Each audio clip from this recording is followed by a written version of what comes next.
Temporada 9, episódio 2, a arte de estar em dia com o ontem.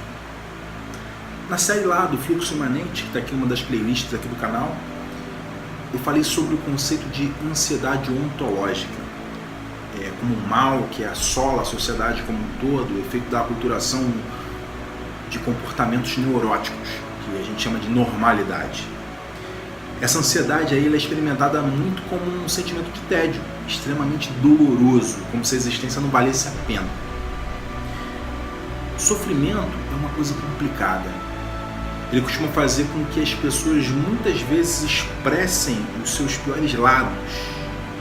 Quem está sentindo essa ansiedade aí ontológica de forma muito patente, eventualmente demonstra certo comportamento tipicamente narcisista, desejando que o outro se sinta tão mal quanto ela, não por maldade, mas por ter a ilusão de que a própria dor vai diminuir, se ela reduzir o contraste entre a felicidade externa que ela está vendo e a infelicidade própria. Eu torno você infeliz para que o quanto eu sou infeliz não me pareça tão doloroso ao ver a sua felicidade.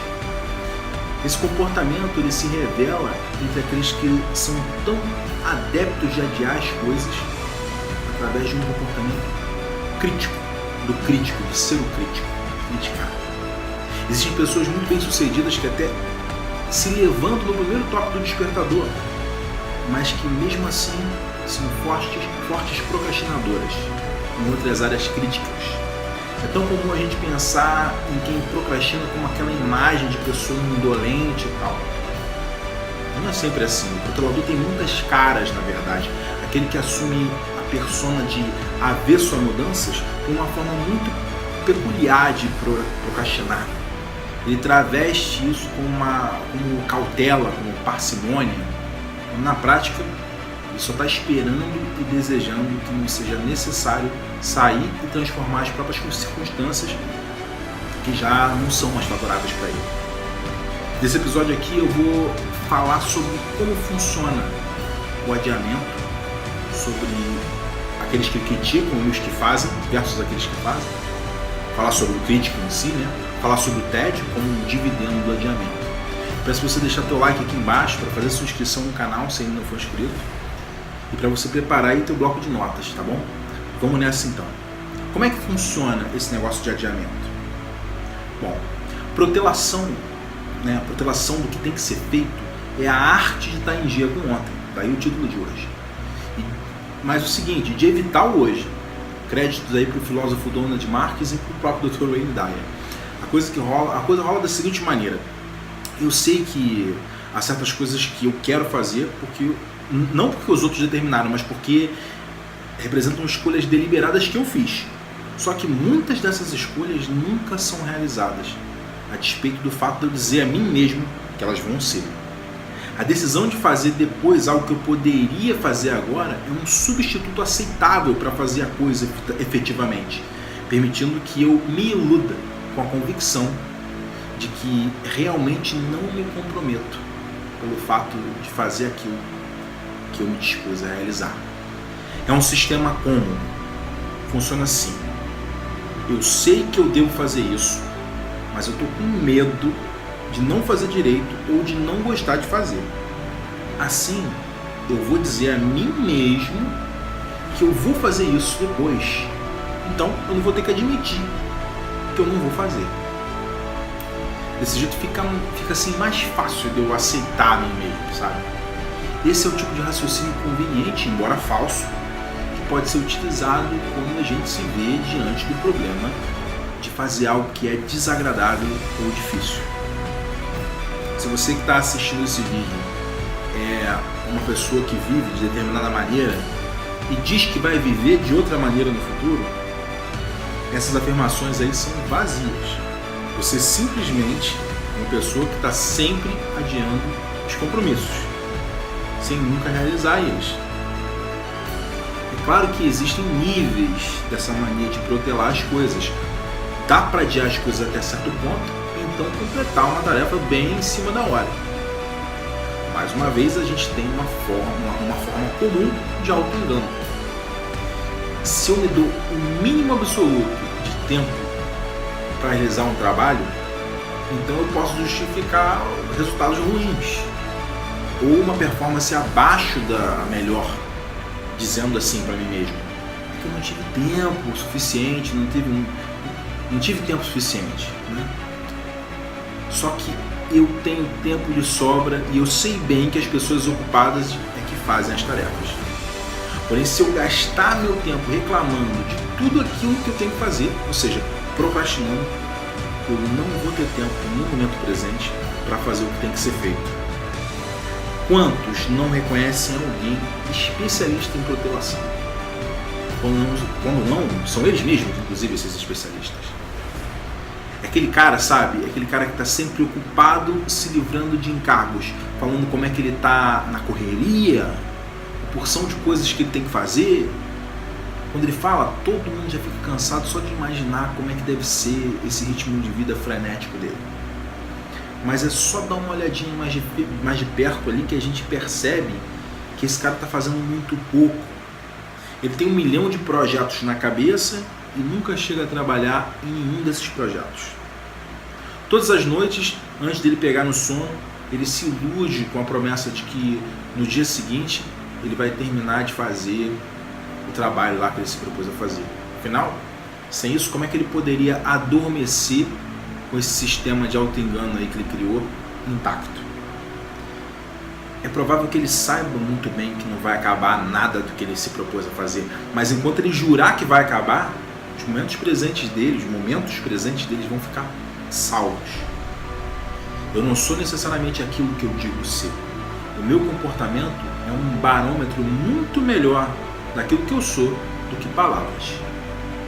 O que eu faço no aqui e agora é o único indicador do que eu sou como pessoa.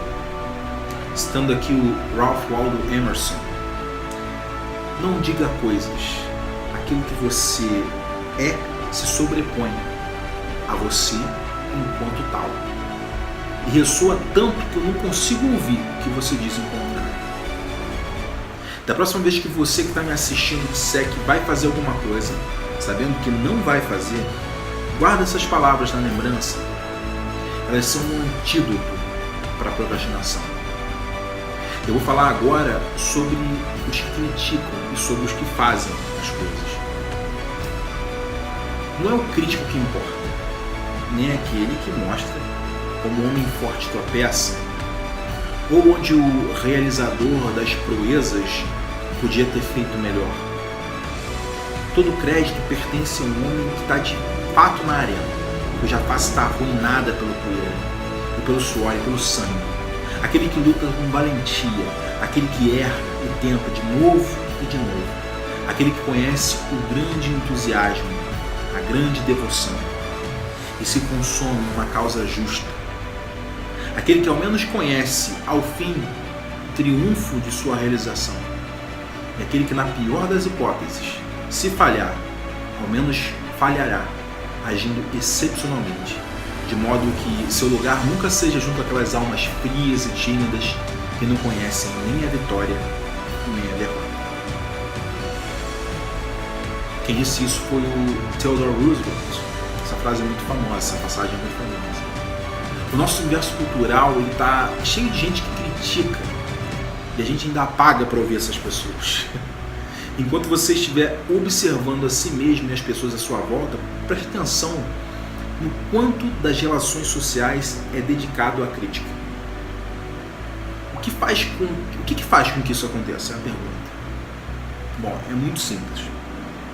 É bem mais fácil falar sobre a maneira pela qual alguém mais fez determinada coisa do que sem ser quem faz a coisa determinada. Observa só os verdadeiros campeões. Aqueles que mantiveram um alto nível de qualidade de realização a um determinado período. O quanto será que essas pessoas ficavam sentadas, cuspindo críticas ali nos outros? Quem realiza nesse mundo não tem tempo para criticar. Eles estão muito ocupados realizando, trabalhando e contribuindo com quem ainda não se desenvolveu bem, em vez de ficarem apontando o dedo, né, para as falhas das outras pessoas. Uma crítica posicionada com zelo e tato pode até vir a ser construtivo e útil, mas se você tiver escolhido o papel de observador e não de realizador, a realidade é que você não está se desenvolvendo. Pior ainda, você pode estar usando a sua crítica para se absolver da responsabilidade pela própria ineficiência, ao se projetar sobre aqueles que realmente estão se esforçando. Você pode aprender a ignorar quem se compraz achando defeitos nos outros e os críticos auto-intitulados. Sua primeira estratégia será o reconhecimento desses comportamentos em si mesmo. Conhecer esses comportamentos em si mesmo. E a decisão efetiva de acabar com eles de uma vez por todas. De modo que você possa ser um realizador, no lugar de um crítico que protela os compromissos, que perde as oportunidades, que depois culpa as circunstâncias pelo próprio fortuna. Agora eu vou falar sobre o tédio, começar a falar sobre o tédio, como um ganho que a gente tem ao procrastinar. O ponto é que a vida nunca é entediante em si. O que acontece é que algumas pessoas escolhem se sentir entediadas. Olha isso. O conceito de tédio está vinculado à inabilidade de utilizar os momentos presentes de uma forma que leve à realização pessoal. Aqui, em outras palavras, o tédio é uma escolha. É uma escolha. É uma coisa que a gente atrai sobre si. E é outro dos itens autoderrotistas que a gente pode eliminar da nossa vida. Quando a gente procrastina, protela, deixa para depois, a gente está escolhendo usar o nosso momento presente para não fazer nada, como uma alternativa a fazer alguma coisa. Só que não fazer nada conduz ao tédio, e a gente acaba tendendo a atribuir esse tédio ao ambiente, ou transferir a responsabilidade, né? Algumas falas, como exemplos aqui que a gente emite aqui, seria: esse lugar é um saco, e que palestrante chato é esse? A questão é que o lugar ou o palestrante nunca são chatos, é a gente que está entediado. A gente pode eliminar isso fazendo aqui e agora alguma coisa com a nossa mente e com a nossa energia. No próximo episódio eu vou falar sobre alguns comportamentos típicos de quem procrastina sem perceber. Essa lista aí que eu vou passar, ela vai te ajudar a perceber eventualmente quando você puder estar adiando as coisas sem se dar conta, permitindo que você possa se policiar e eventualmente que você possa se corrigir também. Comenta aqui embaixo com um up, com aquele braço de força, né? Se esse vídeo tiver contribuído com você de alguma forma, tiver te dado um insight legal. Lembra de deixar teu like e de se inscrever no canal se você não tiver feito isso, tá bom? E compartilhe o link desse canal com os amigos. Tem muita gente que vai se beneficiar desse tipo de conteúdo aí, que nem você. Tá? Até o próximo episódio. Obrigado pela audiência. Força!